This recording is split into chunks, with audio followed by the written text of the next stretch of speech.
Hi lads, Godless here. As I mentioned in my YouTube comment section, I will create a guides for the Elder Scrolls Online from now on for the trials and the arenas. So we are in the Blackrose prison now at the first boss.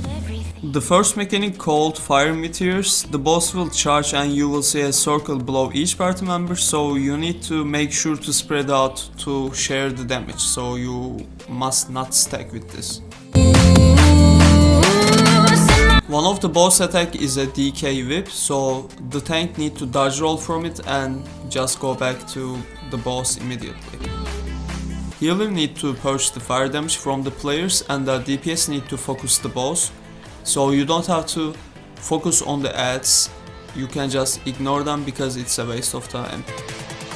I also advise you to reduce your vampire level to stage 2.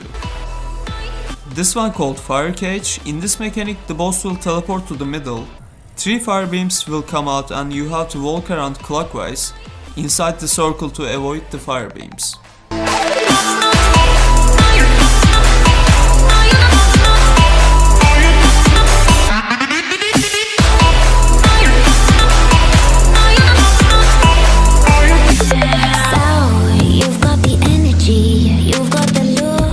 Tank's main damage mitigation comes from reflective scales, which reflect the boss' basic light attacks back to the enemy and leaves you unharmed. I didn't try out my Warden and Nightblade tank yet in this place, but I believe the one and shield reflective skill does work as well, so you really don't have to be a Dragon Knight actually to tank this. Another small tip is when you kill the Atronach, it says on the top right corner the Atronach is recovering strength. I'm not sure what does it mean. Are they getting stronger or something like that? I didn't search the Google for it, but if you know, just let me know in the comments below, so I will just change it to whatever it is, so people can see and know how does it work actually.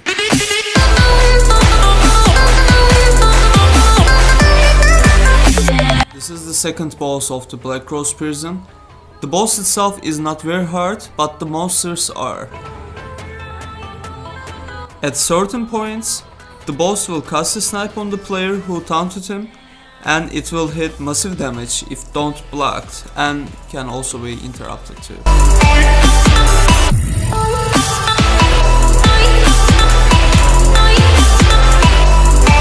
Boss has an attack called Crushing Roots, at least that's what that recap says, which he charges up and shoots each member of the party, and he is starting with the tank too.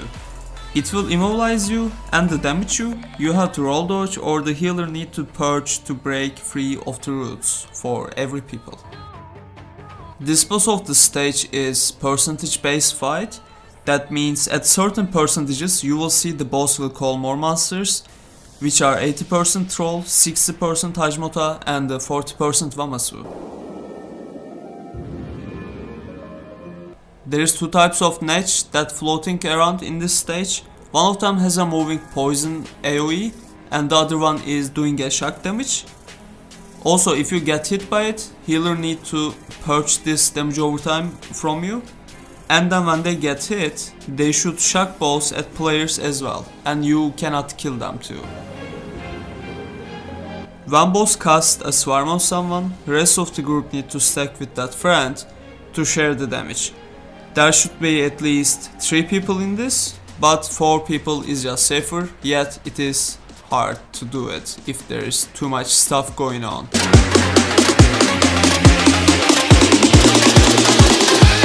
One of the most important thing for the tank is you need to reflect the arrows to the boss and you will not get bleed damage from it.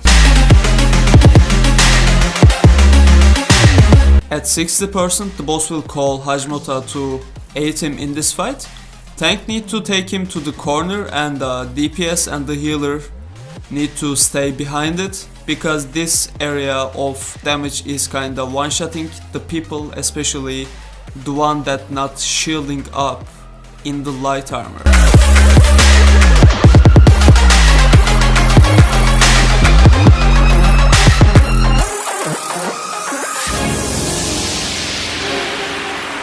Healer or the tank need to use time freeze from the Qiuvox skill line to stop the damage that comes from the ads, which is better in my opinion compared to talents. It is cheaper and it also stopping the enemy to deal the damage for the party members.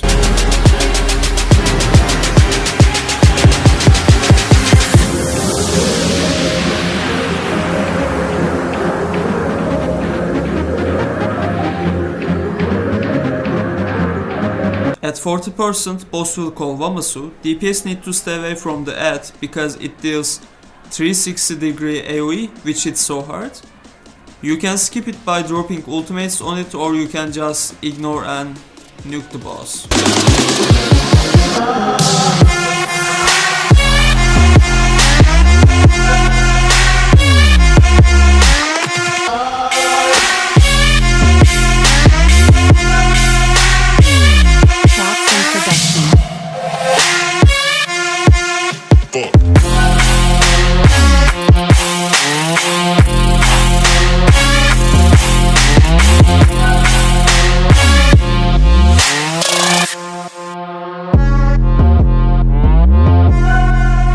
Third boss of the arena has blue portals that moves on the ground.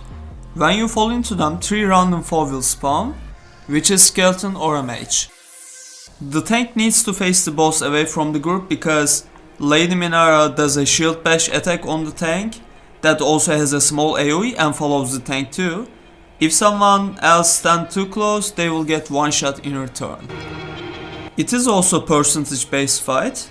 At 80%, infusers will spawn by the boss. DPS have to focus the infusers. They also have channeling ability that needs to be interrupted. If not, they will enrage enemies and everything will start to one-shot eventually. Boss has an attack called Drain, which will drain blood from the players, and this has to be break free immediately or need to be interrupted by the tank or someone else. Otherwise, the boss will heal herself up.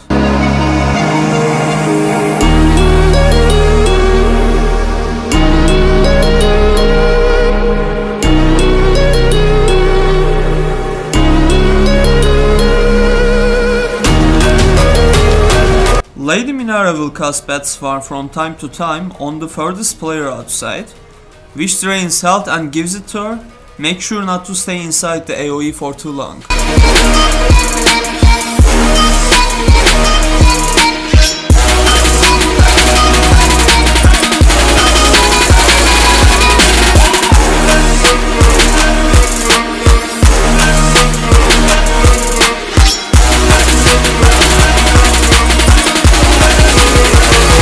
At 60%, boss will call Bone Colossus, which makes Lady Minara immortal as long as it lives.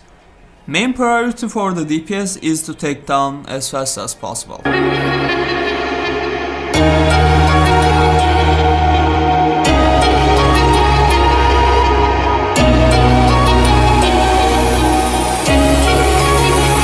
She will cast a blue beam the whole fight to the players. Once you are cursed, you have to go to one of the portals to get rid of the curse. If you take too long, you will get one shot, yet the going into the portal will cause it to spawn 3 more ads.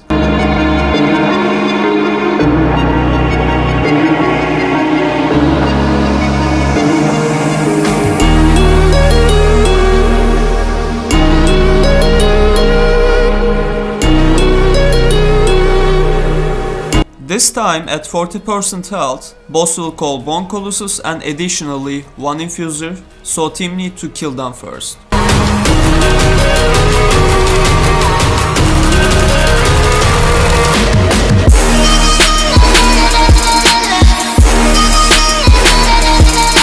One of the mechanic here is, when portals spawn skeleton and the party members fail to kill them in time, they will merge into Bone Colossus, so make sure to kill the small ads if you don't wanna deal with the big guy.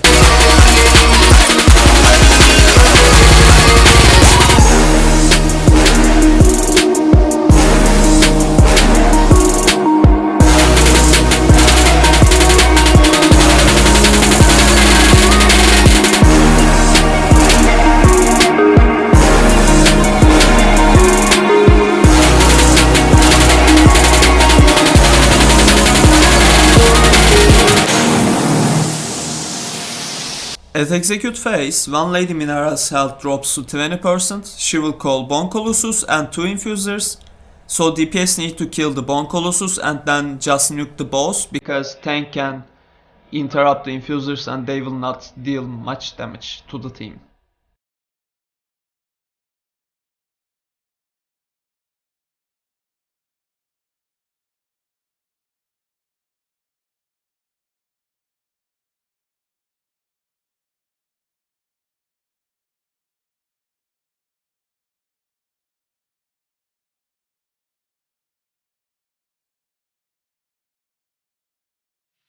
In this stage, you will fight against all the previous bosses. They will start at 63% health threshold as well. Funny thing is, all that things like niches, portals on the ground, and Atronas are here, and all the boss mechanics too. First of all, Battle Mage from stage 1 will spawn first. Your team will do the same mechanics like in the first arena, and then you have to focus Battle Mage and nuke her down before the things get ugly. After a while, second boss will spawn, and if you manage to kill the Battle Mage, you will avoid fighting against 2 bosses at the same time, which is better in my opinion. When Archer boss comes, he will call Womasu too. This monster spawns around 60%, so if you didn't kill the Battle Mage yet, avoid dealing damage to Archer one, and then that way Womasu will not show up until you decide.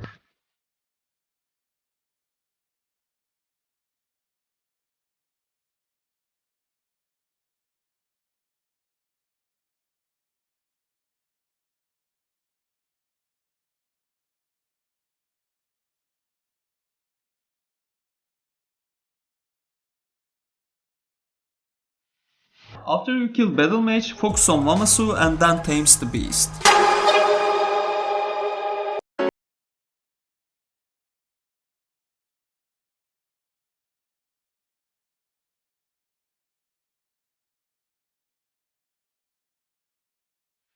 At some point, Lady Minera will show up and you should focus her. Few of the groups I know focuses on the Archer first, but either way works well. I believe getting rid of the Lady Minera's mechanic is much more better for me.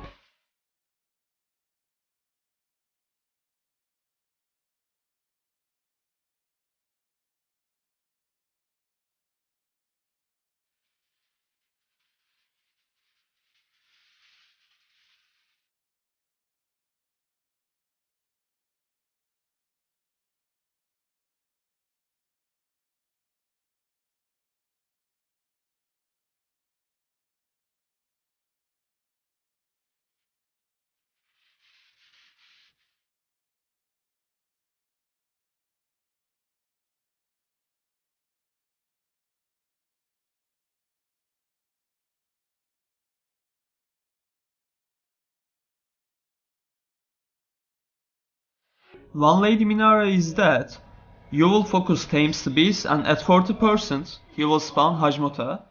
You can let the tank stay in the corner with the Hajmota, and DPS can nuke down the boss, or your party members will kill Hajmota and then the Archer boss. Either way works well, but if you wanna play safe, your team can kill the Hajmota because it is kinda hard for the tank to stay alive and survive alone at the corner away from the group, etc.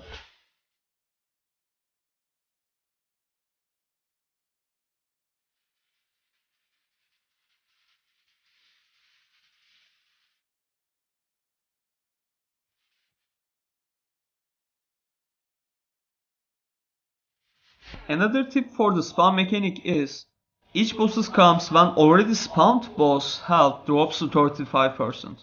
If DPS kinda slow, they will also spawn before reaching the health percentage as well.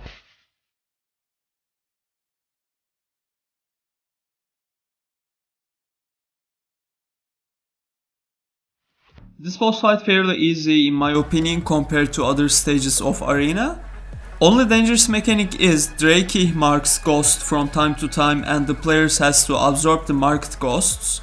It's similar to Milestone Arena where you can absorb ghosts as final round. As you know, when you absorb 3 ghosts, you get a curse and you have to cleanse at one of the blue portals. And make sure to only go cleanse once you have only 3 ghosts. because the portals do not respawn immediately, like in the Vmall, and if you cleanse too much you might die to the curse because there are no portals left. When Ghost mechanic starts, tank can go one of the corners to put a negate, and that way everyone can fight in the middle and reach totems easily. A while after he marked some of the ghosts, he will try to drain them and create an explosion. If all ghosts absorbed by the players, that's okay, you will not die. If you fail to absorb all marked ghosts, it will be a one shot unless the whole team is DK and use magma shell before the explosion happens. That way you can avoid dying, but this is not really necessary. He also starts channeling a spell. If not interrupted, it will explode on the ground and shoot 3 small AoEs out that deals a lot of damage.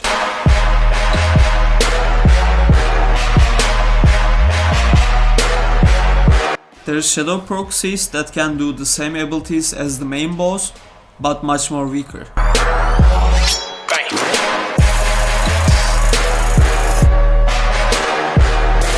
Boss has a cleave attack which hits hard front of him. Non-tank players need to stand behind the boss to avoid the damage.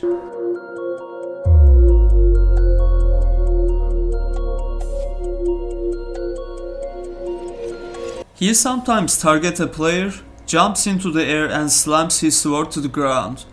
It deals a lot of damage and you can block or go out. After impact, he also fires stone waves out of the ground that deals moderate damage.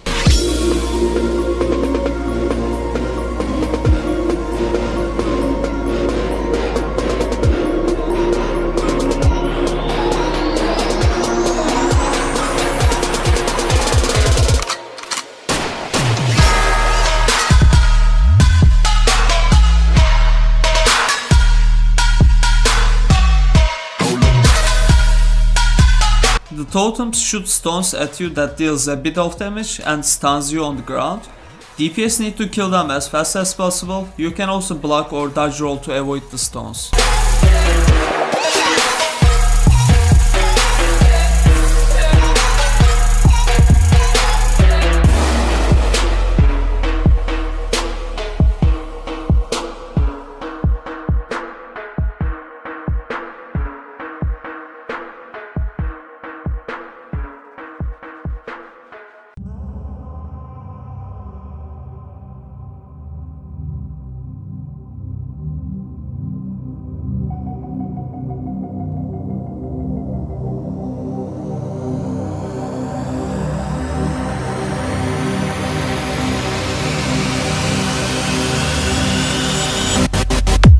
As I mentioned before, healer or tank can use time freeze on enemies to stun them from the Psijic skill line.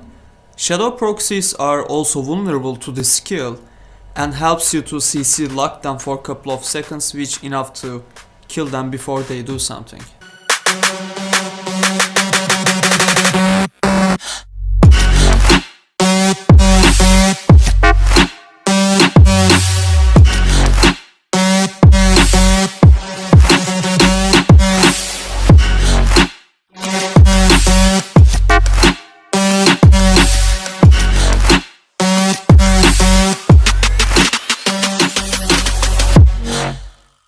Tank only take marked ghosts on his route when necessary or if someone fails to take it.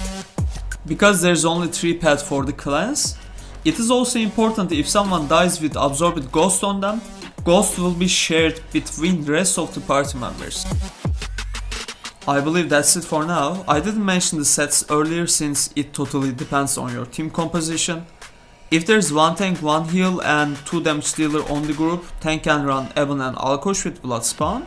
Healer can run either Worm or Ether to help the damage with spell power cure, and stamina DDs can use Spriggan and Vishsophidian with Mighty Chuden. Magicka damage dealers can run Master Architect or Burning Spell Weave with Mother Sorrow while having Vulcan Scoria. Siroria or Reliquien that drops from Cloud Rest doesn't work well due to you have to burn the ads and move around like crazy. And another composition is you can go 1 tank with 1 selfish sets like Cyrodiil Crest, Plague Doctor and 2 damage dealer and 1 off healer like Magical Sorcerer with Twilight Path or Stamina Warden. But most important thing is this is your game and you can play whatever you want. If you didn't subscribe yet, you can click the button below and smash the like button for more guides like these for the Elder Scrolls Online and Warframe for now. Thanks for watching, guys.